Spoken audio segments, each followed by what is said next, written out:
Welcome to The Topic, where we highlight Houston Community College, our students, our programs, and our reach into the community. I'm Todd Duplantis. Several hundred never-before-seen historical garments, some dating back to the 1700s, have been unveiled through an innovative and interactive website created by Houston Community College. Joining me today is Alex Chapman to discuss. Thanks for being here on The Topic. Thank you for having me, Todd. Now, we're talking a website that's an archive. Why an archive, and how many garments are we talking here? I think the archive is necessary to show the public what we have here at HCC. And we're talking about how many garments in the digitization project is approximately 225 for phase one. Right. But in terms of how many pieces we have in the collection, this is just a fragment of what's being exhibited in the archive. So we're talking between 4,000 to 6,000 pieces. Wow, so this is a very large archive, and it's going to be a pretty robust website when it's done. Tell me about some of the pieces on the website and some of your favorite ones on there. Okay, so in the website, they've highlighted 21 decades in the last 3 centuries, starting with 9 decades from the 18th and the 19th century, and 12 decades from the 20th and the 21st century. So it's really important. In phase one, Todd, I've got to talk to you about phase one because we've been granted money for phase two, but phase one, the ideal items that were to be digitized were 10 pieces per decade. And so you'll see that in the 1740s, we only have one example from that decade. But the thing with that is we didn't even know that we had something from the 1740s. That's amazing. I thought the earliest we had was 1778. Wow. So if you ask me what are my favorite pieces in the archives, I think a lot of my favorite pieces are the quintessential pieces from each and every decade. So there could be 2 or 3 in each decade, Todd.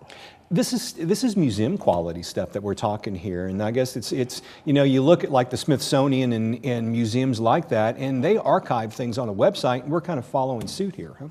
Yes, but the thing about, I've seen all those archives from the Smithsonian, the Fashion Institute of Technology, and FIDM. Our website, the mood and the lighting is amazing, number one. And that's because of our photographer, Shane Koresh. But another thing also is when you talk about museum quality, not everything that we have is museum quality. The reason why is a lot of these things are centuries old, and a lot of them need help of conservation.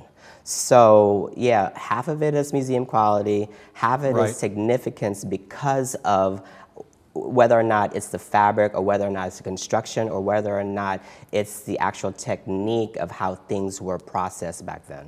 Now, will students be able to use this in studying with classes? How will this be worked into the curriculum? Actually, that's a great question. With this archive, students can see this online, but for, let's just say, for instance, fashion history, we have two classes that teach fashion history. If a professor, he or she would be needing an example of a particular decade, depending on the era that they're talking about, she or he can just request an example to be shown to class in person. And this would show not just the actual garment, but the texture, the construction, the weave and all that. Everything, the detail.